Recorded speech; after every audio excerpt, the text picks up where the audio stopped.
Aujourd'hui, nous sommes en plein cœur du parc naturel régional de la montagne de Reims. Il se situe au sud de la cité des Sacrés du Champagne, au nord d'Épernay. Il compte 65 communes réparties entre champs, forêts et vignobles. Mais on va d'abord découvrir des arbres exceptionnels.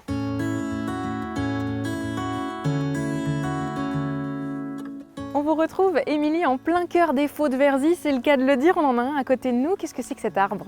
Ce sont des hêtres tortillards, donc c'est vraiment une particularité génétique qu'on a uniquement en montagne de Reims. C'est un des premiers spots de faux au monde. On en a combien? À peu près 900 dômes, alors plus parce que sous un dôme on a plusieurs faux. Et là, ça fait partie intégrante du parc naturel régional de la montagne de Reims. L'important, c'est de préserver cette forêt de faux et évidemment toute la forêt qu'il y a autour. Bien sûr, on est ici dans une réserve biologique qui est gérée par l'Office national des forêts.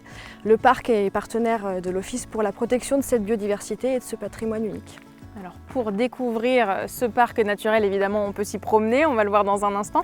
Et au sein du parc naturel, il y a aussi beaucoup de vignobles. On va d'abord aller rencontrer Mathilde, c'est à Bouzy, et nous on se retrouve aussi auprès d'une tour un peu particulière.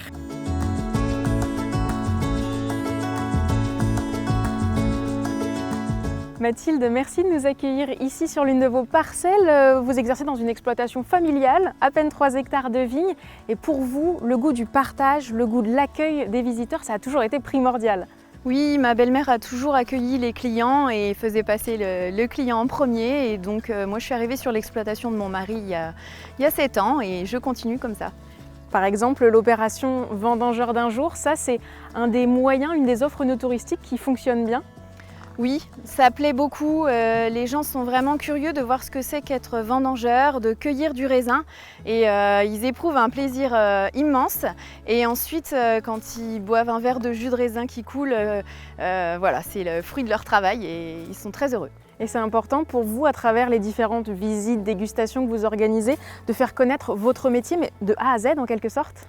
Tout à fait. Et les gens sont très friands de cette expérience parce qu'en fait, ils se rendent compte du réel travail qu'il y a derrière de la production de champagne. Et en fait, quand ils vont déguster du champagne, ils me disent que maintenant, ils se souviendront de nous et de tout le travail qu'on a fait pour élaborer cette prestigieuse boisson. Donc ça, c'est important de faire découvrir votre métier par des actions très concrètes et de se dire, j'imagine, en tant que visiteur, qu'on a coupé des grappes qui vont servir aux prochaines cuvées. C'est exceptionnel. C'est ça. Merci beaucoup Mathilde. De rien.